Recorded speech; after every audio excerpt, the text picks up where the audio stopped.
PM ശ്രീയിൽ സംഭവിക്കുന്നത് എന്താണ്? കേന്ദ്ര ഫണ്ടിനായി വിദ്യാഭ്യാസ വകുപ്പ് പദ്ധതിയോട് സ്നേഹം കാണിക്കുമ്പോൾ നിലപാട് കടുപ്പിക്കുകയാണ് CPI. വിശദമായി പരിശോധിക്കാം. നമ്മുടെ റിപ്പോർട്ടർമാർ വിവിധയിടങ്ങളിൽ നിന്ന് ചേരുകയാണ്. റഹീഷ് റഷീദ്, TV പ്രസാദ്, ഗോപാൽ ഷീല സനൽ എന്നിവർ തിരുവനന്തപുരത്ത് നിന്ന്, ആദിൽ പാലോട് ദില്ലിയിൽ നിന്ന്, സാനിയോ മനോമി കോഴിക്കോട് നിന്ന്, K സജീഷ് ന്യൂസ് ഡെസ്കിൽ നിന്ന്, അഷീൻ ഡിയാഗോ എന്നിവരാണ് ചേരുന്നത്. ഏതായാലും PM ശ്രീ പദ്ധതിക്കെതിരായ നിലപാടിൽ വിട്ടുവീഴ്ചയില്ല എന്നുള്ളതാണ് CPIയുടെ ഒരു നിലപാട്.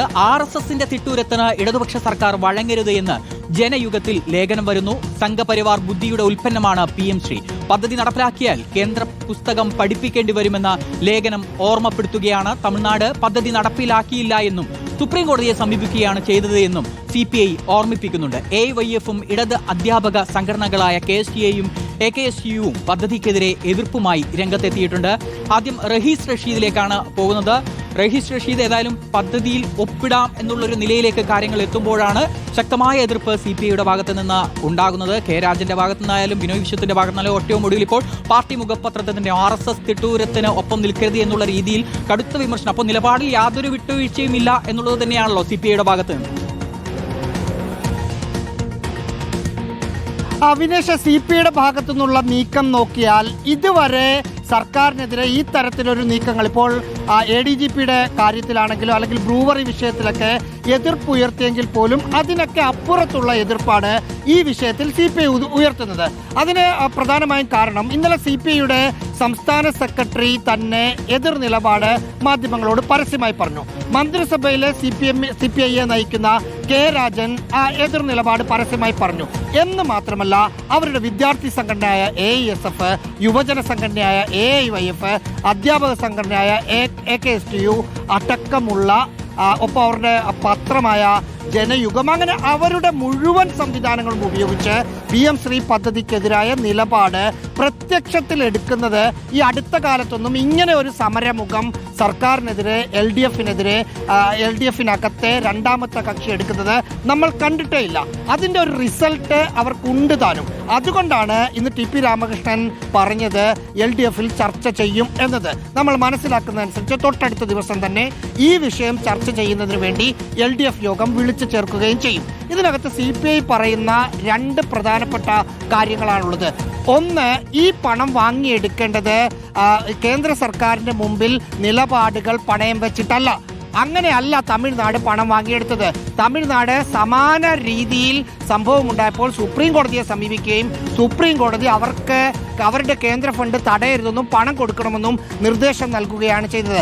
ആ വഴിയാണ് എടുക്കേണ്ടത് എന്നതാണ് CPI പറയുന്നത്. അതിന് രണ്ട് കാര്യങ്ങളാണ്. ഒന്ന്, ഒരു ബ്ലോക്കിൽ 2 സ്കൂളുകൾ, ഒരു ഹയർ സെക്കൻഡറി സ്കൂളിലും ഒരു പ്രൈമറി സ്കൂളുമാണ് ഈ പ്രോജക്റ്റിന്റെ ഭാഗമാവുക. ആ സ്കൂളുകളിൽ പ്രധാനമന്ത്രി നരേന്ദ്രമോദിയുടെ ചിത്രം വെച്ച് PM ശ്രീ എന്ന ബോർഡ് വെക്കേണ്ടി വരും. അത് ഇടത് നയവ്യതിയാനത്തിന് തുല്യമാണ്. മറ്റൊന്ന്, ദേശീയ വിദ്യാഭ്യാസ നയം 2020 ഈ ഒപ്പിടുന്നതോടുകൂടി കേരളത്തിൽ നടപ്പിലാക്കും. അതിനർത്ഥം കേന്ദ്രത്തിന്റെ കൽക്കുരം, കേന്ദ്രത്തിന്റെ പുസ്തകം അതേപടി പഠിപ്പിക്കേണ്ടി വരും. ദേശീയ വിദ്യാഭ്യാസ നയത്തിനെതിരെ ദേശവ്യാപകമായ സമരത്തിലാണ് പ്രതിപക്ഷത്തെ എല്ലാ രാഷ്ട്രീയ പാർട്ടികളും ഉള്ളത്. അതിന് കാരണം സംഘപരിവാറിന്റെ RSSന്റെ അജണ്ടകൾ വിദ്യാർത്ഥികളിൽ കുത്തിവെക്കുന്ന പാഠപുസ്തകങ്ങൾ വരുന്നു എന്നതുകൊണ്ടാണ് എതിർക്കുന്നത്. അങ്ങനെ വരുമ്പോൾ ഇതിൽ ഒപ്പിട്ട് കഴിഞ്ഞാൽ മറ്റൊന്നും കേരളത്തിന് ചെയ്യാൻ കഴിയില്ല. ഇതിന്റെ ഭാഗമായി നിന്ന് RSS അജണ്ടയുള്ള, സംഘപരിവാർ അജണ്ടയുള്ള പുസ്തകങ്ങൾ നമ്മുടെ കുട്ടികളെ പഠിപ്പിക്കേണ്ടി വരും.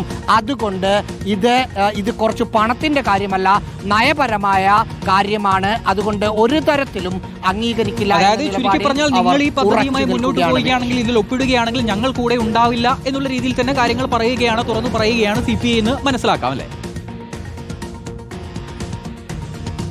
ഉറപ്പായിട്ടും അങ്ങനെ തന്നെ CPI പറയുകയാണ്. അത് ഇന്നലെ തന്നെ ഒന്ന് ഓർത്തു നോക്കണം. കാരണം V ശിവൻകുട്ടി പദ്ധതിയുമായി മുന്നോട്ട് പോകാനുള്ള തീരുമാനം മാധ്യമങ്ങളോട് K രാജൻ ഇന്നലെ തൃശ്ശൂരിൽ മാധ്യമങ്ങളെ കാണുന്നത്. അങ്ങനെ ഒരു തീരുമാനം സർക്കാർ എടുത്തിട്ടേ ഇല്ല എന്ന് അദ്ദേഹം തുറന്നു പറയുകയാണ്.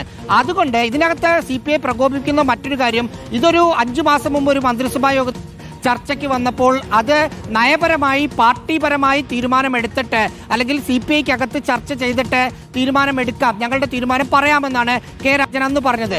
പക്ഷേ അവരുടെ ആ ചർച്ച അങ്ങനെ ഒരു അഭിപ്രായം പറഞ്ഞിട്ട് അത് പിന്നീട് LDFിലും മന്ത്രിസഭയിലും വെക്കാതെ ശിവൻകുട്ടി CPM നേതൃത്വത്തിന്റെയും മുഖ്യമന്ത്രി പിണറായി വിജയനോടും സംസാരിച്ചതിന് ശേഷം ഉദ്യോഗസ്ഥലത്തിൽ നീക്കുകയായിരുന്നു. അത് അവരെ ഭയങ്കരമായി പ്രവോക്ക് ചെയ്തിട്ടുണ്ട്.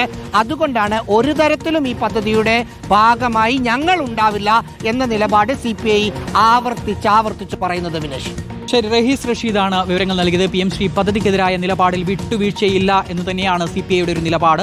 RSSന്റെ തിട്ടൂരത്തിന് ഇടതുപക്ഷ സർക്കാർ വഴങ്ങരുത് എന്ന് ജനയുഗത്തിൽ ലേഖനം വരുന്നു. സംഘപരിവാർ ബുദ്ധിയുടെ ഉൽപ്പന്നമാണ് PM-ശ്രീ പദ്ധതിയെന്നും ഈ പദ്ധതി നടപ്പിലാക്കിയാൽ കേന്ദ്രത്തിന്റെ പുസ്തകം പഠിപ്പിക്കേണ്ടി വരുമെന്നാണ് ലേഖനം ഓർമ്മപ്പെടുന്നത്. ഇനി ഗോപാലിലേക്ക് കൂടി പോവുകയാണ്. ഗോപാൽ, എനിക്ക് തോന്നുന്നു കഴിഞ്ഞ ഒരു ജൂണിലെങ്ങാണ്ടാണ് ഈ ഒരു വിഷയവുമായി ബന്ധപ്പെട്ട് വിദ്യാഭ്യാസ മന്ത്രി വിദ്യാർത്ഥി സംഘടനകളുടെ യോഗം വിളിക്കുന്നു. അതിൽ ഈ ASF ആയാലും SFI ആയാലും KSU ആയാലും MSF ആയാലും ഒരേ നിലപാടെടുക്കുന്നു. ABVP അതിൽ നിന്ന് ഇറങ്ങിപ്പോവുകയും ചെയ്യുന്നു. അന്ന് വിദ്യാഭ്യാസ മന്ത്രി പറഞ്ഞൊരു കാര്യം ഉണ്ടായിരുന്നു, ABVP വേണമെങ്കിൽ സമരം ചെയ്യട്ടെ, പക്ഷേ ഒളിച്ചു നിന്ന് വണ്ടിയുടെ മുന്നിലേക്കൊന്നും വന്ന് ചാടരുത് എന്നുള്ള രീതിയിൽ പരിഹാസവും ഒക്കെ ഉണ്ടായതാണ് വിദ്യാഭ്യാസയുടെ മന്ത്രിയുടെ ഭാഗത്ത് നിന്ന്. അതിനുശേഷം ഇപ്പോൾ ഇതാ ആ പദ്ധതിയുമായി മുന്നോട്ട് പോകാൻ വിദ്യാഭ്യാസ വകുപ്പ് രംഗത്തേക്ക് വരികയാണ്, മുന്നോട്ട് പോവുകയാണ്, ഒപ്പിടാമെന്നുള്ള നിലപാടിലേക്ക് എത്തുന്നു. ഈ വിദ്യാഭ്യാസ വകുപ്പിന്റെ ഒരു നിലപാട് ഇപ്പോൾ എങ്ങനെയാണ്? ഒപ്പം തന്നെ നേരത്തെ ഈ പദ്ധതിയെ എതിർത്തിരുന്ന വിദ്യാഭ്യാസ മന്ത്രിക്കൊപ്പം നിന്നിരുന്ന SFI പോലെയുള്ള സംഘടനകളുടെ നിലപാട് എന്താണ്? അതുപോലെ CPIയുടെ യുവജന സംഘടനകളുടെ നിലപാട് അതെങ്ങനെയാണ്? വിനേഷ്, ഈ വിഷയത്തിൽ ഇത് ഇത്ര വിവാദമാകാനും ഇത്ര ചർച്ചയാകാനുമുള്ള കാരണം മന്ത്രി വി ശിവൻകുട്ടിയുടെ പ്രതികരണങ്ങൾ തന്നെയാണ് എന്ന് നമ്മൾ അനുമാനിക്കേണ്ടതായിരിക്കുന്നു. കാരണം പല ഘട്ടങ്ങളിലായി രൂക്ഷമായ കർശനമായ കൃത്യമായ നിലപാടാണ്. ഞങ്ങൾ ഈ വിഷയത്തിൽ വഴങ്ങിക്കൊടുക്കാൻ തയ്യാറല്ല, അങ്ങനെ വഴങ്ങിക്കൊടുക്കാത്തതിൻ്റെ പേരിൽ എന്ത് ദ്രോഹം നേരിട്ടാലും അതിനെ നേരിടും എന്ന തരത്തിലേക്ക് ഒന്നല്ല രണ്ടല്ല പല ആവർത്തി മന്ത്രി പലയിടങ്ങളിൽ പ്രസ്താവന നടത്തിയിരുന്നു. അതോടുകൂടിയാണ് ഇതിൽ പൊതുനിരത്തിലേക്ക് ABVP സമരത്തിലേക്ക് ഇറങ്ങുന്നു, പലതരത്തിലേക്കുള്ള അഭിപ്രായങ്ങൾ ഉയർന്നു വരുന്നു. അങ്ങനെയാണ് ഇത് ചർച്ചയായി സജീവമായി നിന്നത്. പിന്നീട് ഇപ്പോൾ വീണ്ടും ഈ വിഷയത്തിൽ വഴങ്ങാൻ തയ്യാറാകുന്നു എന്ന് വരുമ്പോഴാണ് അത് വലിയ തരത്തിലേക്ക് ചർച്ചയുണ്ടാകുന്നത്. ഇതിനു മുൻപ് ഒരു തവണ ഇത് ക്യാബിനറ്റിൽ വന്നു, അന്ന് CPI എതിർത്തു, സമാനമായി മാറ്റിവെച്ചു. ഇപ്പോൾ ഈ വിഷയത്തിൽ നിലവിൽ വിദ്യാഭ്യാസ വകുപ്പിന്റെ നിലപാട് CPIയെ വിശ്വാസത്തിലെടുത്ത് മുന്നോട്ട് പോകാം, അത് പരിഹരിച്ചതിന് ശേഷം മുന്നോട്ട് പോകാം എന്ന തരത്തിലേക്കാണ്. എന്ന് കരുതി ഉപേക്ഷിക്കുന്നു എന്നല്ല, പകരം ഇപ്പോൾ ഈ അതിവേഗത്തിൽ ദ്രുതഗതിയിൽ കൊണ്ടുപോകാൻ ഒരുങ്ങിയ ആ ഒരു തീരുമാനം, ഉദ്യോഗസ്ഥ തലത്തിലെടുത്ത തീരുമാനം, അതൊന്ന് മെല്ലപ്പോക്കിലേക്ക് പോകാനാണ് സാധ്യത. അതിനുശേഷം CPI മന്ത്രിമാരെയും സംഘടനാ തലത്തിലും ഈ വിഷയത്തിൽ കൺവിൻസ് ചെയ്ത് ആ തരത്തിൽ പ്രശ്നപരിഹാരത്തോടു കൂടി, കാരണം വേണ്ടേ ഗോപാൽ മനസ്സിലാക്കാനുള്ളത്, ആദ്യഘട്ടത്തിലൊക്കെ പിന്തിരിഞ്ഞ് നിന്ന ആളുകളാണല്ലോ, പിന്നീട് എന്തുകൊണ്ടാണ് ആ ഒരു നിലപാട് മാറ്റത്തിലേക്ക് കാര്യങ്ങൾ പോകുന്നത്? ആ നിലപാട് മാറ്റത്തിലേക്ക് പോകാനുള്ള കാരണം ആ സാമ്പത്തിക അവസ്ഥയിലെ മോശം സ്ഥിതി തന്നെയാണ്. കാരണം 1500 കോടിയോളം രൂപ എന്ന് പറയുന്നത് അത് ചെറിയ കണക്കല്ല. ആ മേഖല വഴി ബുദ്ധിമുട്ട് അനുഭവിക്കുന്നത് SSKയിൽ അധ്യാപകരുണ്ട്, ഭിന്നശേഷി കുട്ടികളുണ്ട്, അതിനോടൊപ്പം തന്നെ യൂണിഫോം പദ്ധതിയുണ്ട്, ഉച്ചഭക്ഷണ പദ്ധതിയുണ്ട്. അങ്ങനെ എണ്ണിയാൽ ഒടുങ്ങാത്ത പദ്ധതികൾ പാതി വഴിയിലായിട്ട് കാലമേറെയായി അവിടുന്നും ഇവിടുന്നും കടം വാങ്ങി ധനം വകുപ്പിനോട് പലകുറി അപേക്ഷിച്ചൊക്കെയാണ് ഇപ്പോൾ ഈ സംവിധാനം ഒന്ന് മുന്നോട്ട് ഓടിച്ചുകൊണ്ട് പോകുന്നത്. അതുകൊണ്ട് തന്നെ ഈ വിഷയത്തിൽ ഈ തുക നേടിയെടുക്കുക, ആ നേടിയെടുക്കുന്നതിന് വേണ്ടി PM-ശ്രീയിൽ ഒപ്പിടാം എന്ന തരത്തിലേക്ക് കാര്യങ്ങൾ എത്തുന്നു എന്ന് തന്നെ പറയേണ്ടിയിരിക്കുന്നു. പിന്നെ നേരത്തെ വിനേഷ് സൂചിപ്പിച്ചതുപോലെ തന്നെ ഇതിൽ CPIയും അവരുടെ പോഷക സംഘടനകളും എടുത്ത നിലപാട് അത് കൃത്യമാണ്, വ്യക്തമാണ്. ASF ആണെങ്കിലും AYF ആണെങ്കിലും ഏറ്റവും ഒടുവിൽ AKSTU ആണെങ്കിലും അവർ എതിർപ്പ് കൃത്യമായി തന്നെ രേഖപ്പെടുത്തുന്നു. അപ്പോഴും KSTയെ ഈ വിഷയത്തിൽ എടുക്കുന്ന നിലപാട് അത് വ്യക്തവും പ്രകടവുമല്ലെങ്കിലും അത് പരസ്യമായ ഒരു പ്രതികരണം എന്ന തരത്തിലേക്ക് അറിയാൻ ആഗ്രഹം ഉണ്ടാവുക ഇതിൽ SFIയുടെ നിലപാട് എന്തായിരിക്കുമെന്നാണ്. പക്ഷേ ഇപ്പോഴും മൗനം തുടരുകയാണല്ലേ SFI?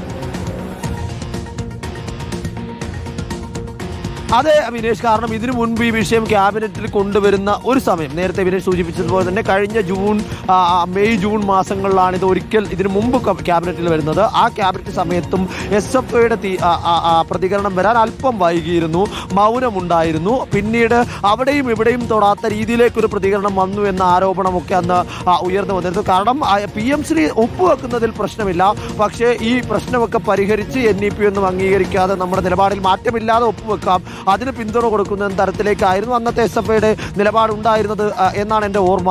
എന്തായാലും SFI ഇതുവരെയും ഈ വിഷയത്തിൽ ഒരു വാർത്താക്കുറിപ്പ് പോലും ഇറക്കിയിട്ടില്ല, ഒരു തരത്തിലേക്കുള്ള പരസ്യ പ്രതികരണത്തിലേക്കും വന്നിട്ടില്ല. ആ പ്രതികരണം എപ്പോൾ വരും, അത് എന്തായിരിക്കും എന്നതാണ് ഇതിൽ വ്യക്തത വരുത്തേണ്ടതായിട്ടുള്ളത്. DYFIയും സമാനമായി തന്നെയാണ്. കാരണം ആ മറുവശത്തെ AYFും ASFും AKSTയും അടക്കമുള്ള എല്ലാ CPI സംഘടനകളും നിലപാട് പ്രഖ്യാപിക്കുമ്പോൾ ഇതിൽ DYFIയുടെ നിലപാട് വന്നിട്ടില്ല, SFIയുടെ നിലപാട് വന്നിട്ടില്ല. KSTയുടെ നിലപാടാണെങ്കിൽ പോലും അത് ഒന്ന് പൊതിഞ്ഞുള്ള നിലപാടാണ്. അതുകൊണ്ട് തന്നെ ഈ വിഷയത്തിൽ ഇത്ര നാളുമുള്ള നിലപാടിൽ നിന്ന് പിന്നോട്ട് പോകുമ്പോൾ അതിനെ എങ്ങനെ ന്യായീകരിക്കാൻ കഴിയും, എങ്ങനെ ആ വിഷയത്തിൽ നിലപാടെടുക്കാൻ കഴിയുമെന്നത് ഏറെ ശ്രദ്ധേയമാണ്. പക്ഷെ അത്തരത്തിലുള്ള നിരവധി ചോദ്യങ്ങളും ഏതായാലും നമുക്ക് മുന്നിലുണ്ട്. ഗോപാൽ ശീല സനലാണ് തിരുവനന്തപുരത്ത് നിന്ന് വിവരങ്ങൾ നൽകിയത്.